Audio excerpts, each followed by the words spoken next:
These are not mere foot soldiers. The Goetic kings are the crowned monarchs of the underworld, each ruling vast territories and commanding millions of lesser spirits. To summon a king was Solomon's greatest risk, for their power could build kingdoms or burn them to ash. They are the first and most dangerous entities listed in the Ars Goetia. The ancient texts are clear: to face a king is to face a primordial force. Each has a specific form, a unique set of powers, and a price for their knowledge. Now, let us meet the royalty of hell. The first and principal king of the East. King Bael. Baal's power is subtle but absolute. He grants the gift of invisibility, and bestows wisdom upon those who summon him. He speaks with a hoarse voice, answering all questions of the past, present, and future. But his knowledge comes at a cost. He rules over 66 legions of infernal spirits. While he may appear as a toad, a cat, or a man, he can take all these forms at once. To summon him is to command an army, but one must be careful not to become its first casualty.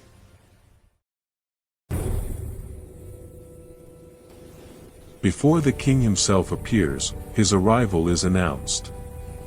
A great cacophony echoes across the astral plane, a procession of spirits on camels, playing trumpets, cymbals, and all manner of musical instruments.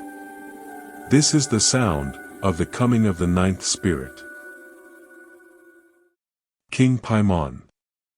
He appears crowned in glory, seated upon a dromedary camel. His face is beautiful, almost feminine, but his presence is overwhelmingly masculine and powerful. He is one of the most obedient to Lucifer, and his arrival is an event of great ceremony. When he speaks, it is with a great, roaring voice, and his words are so profound that they can be difficult to comprehend the meanings. Paimon teaches all arts, philosophies, and sciences. He reveals the mysteries of the earth, the wind, and the mind, granting dignities and binding others to the summoner's will. But such knowledge requires tribute. He must be given an offering. For to command the loyalty of a king who rules 200 legions of infernal spirits, is to bargain with one of the great and terrible powers of the old world.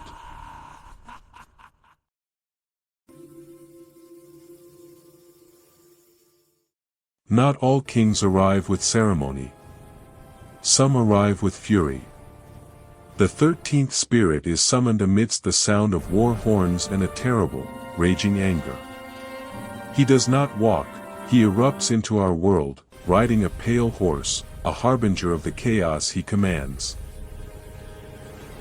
This is Beleth, a great and terrible king of hell. He is full of rage upon his first appearance, a test for the summoner.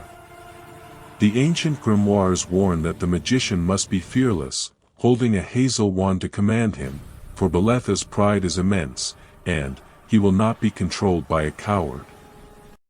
But if one can master this furious king, his power is absolute in one domain, love. Beleth can cause and create all the love that may be, for both men and women, until the summoner's desire is fulfilled. He is the infernal Cupid, whose arrows never miss their mark. He commands 85 legions of spirits, and though he will eventually show obedience, the summoner must never forget, they are not commanding a servant, but taming a storm.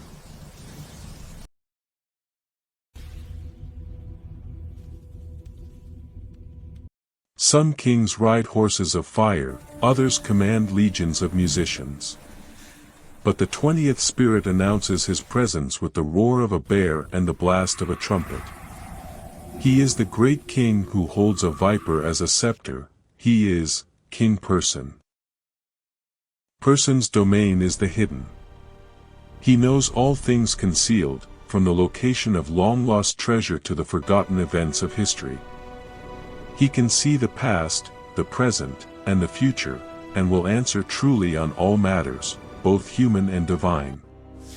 Nothing stays buried when King Purson is near. The way home is there. Beyond knowledge, Purson's greatest gift is that of a familiar. He can provide a good spirit servant to assist the summoner in their endeavors.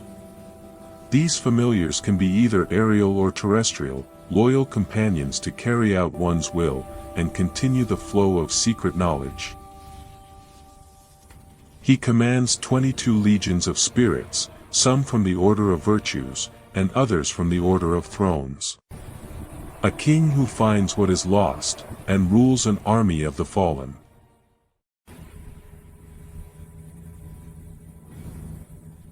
He is the 32nd spirit. A great king, strong and powerful. He does not walk into our world, he soars, riding upon an infernal dragon, a spear of destiny in his hand. This is the king of the element of fire. King Asmodeus. His form is a terrifying fusion of rage, intellect, and power. He appears with 3 heads, the first, like a bull, embodying fury, the second, like an ogre, holding all forbidden knowledge, and the third, like a ram, a symbol of his dominion. Asmodeus is the master of the ring of virtues. He teaches the arts of arithmetic, astronomy, geometry, and all handicrafts to perfection. He gives true and full answers to all questions. But his greatest gift is that of invincibility. He can make the summoner untouchable, unseen by their enemies. But to speak with this king, one must show ultimate respect, standing bareheaded for the entire ritual. For to bargain with Asmodeus is to bargain with a power that commands 72 legions, and holds the very secrets of creation in his grasp.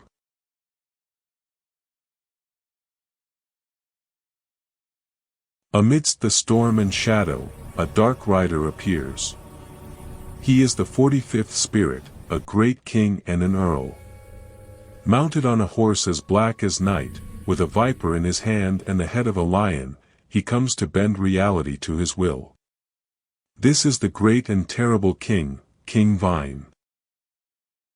His primary office is to know. Viné discovers all things hidden. He is the witch-finder, the revealer of secrets, the one who can expose any sorcerer and their hidden works.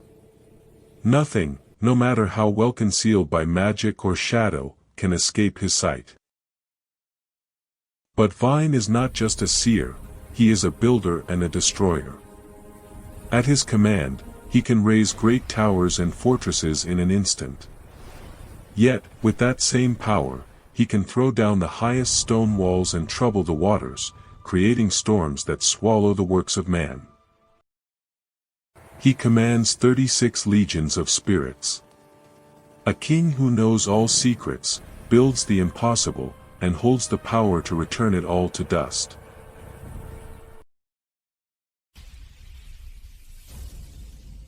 He is the 51st spirit, a terrible and powerful king.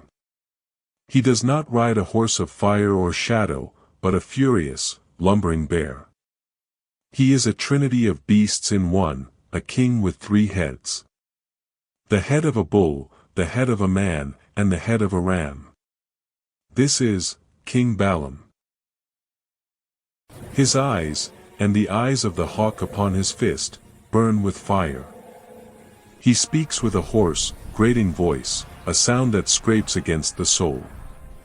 His presence alone can warp the reality around him, a sign of the chaotic power he wields. But for those who can withstand his terrifying form, Balam offers incredible gifts. He gives true and perfect answers of things past, present, and to come. He can make a man invisible, granting the ultimate stealth. And he can make a man witty, bestowing upon them unparalleled eloquence, humor, and cleverness. He commands 40 legions of infernal spirits. A monstrous king who can grant the power of words, and the gift of not being seen, at all.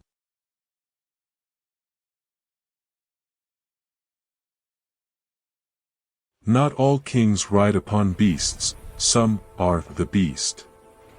The 61st spirit is a great king and president, who first appears not as a man, but as a symbol of raw power and impossible nature, a bull, with the wings of a griffin.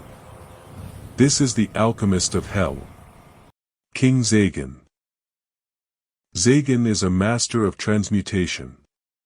He holds the power to change one substance into another.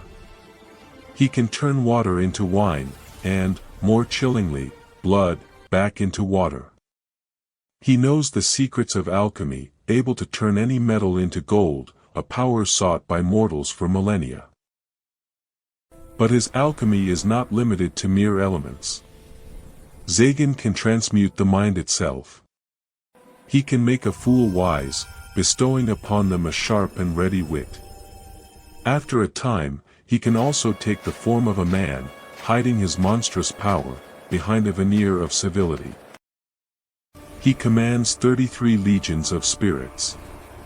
A king of transformation, who can turn fools into sages, and metal into gold. He is the 68th spirit.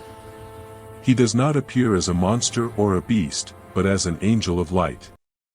Created next after Lucifer himself, he materializes in a chariot of fire, taking the form of two beautiful angels, speaking with a voice that seems to come from heaven itself. This is the master of deception.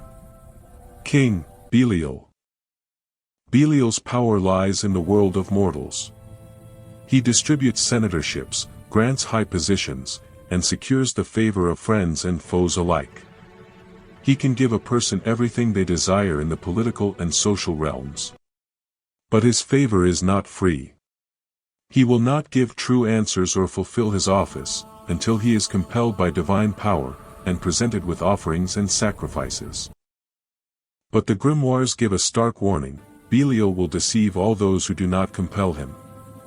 He will speak beautifully, promise everything, but his words are traps. His angelic form is a mask to hide his true nature as one of the most fallen and treacherous of all spirits. He fell from the worthier sort, and his pride remains absolute.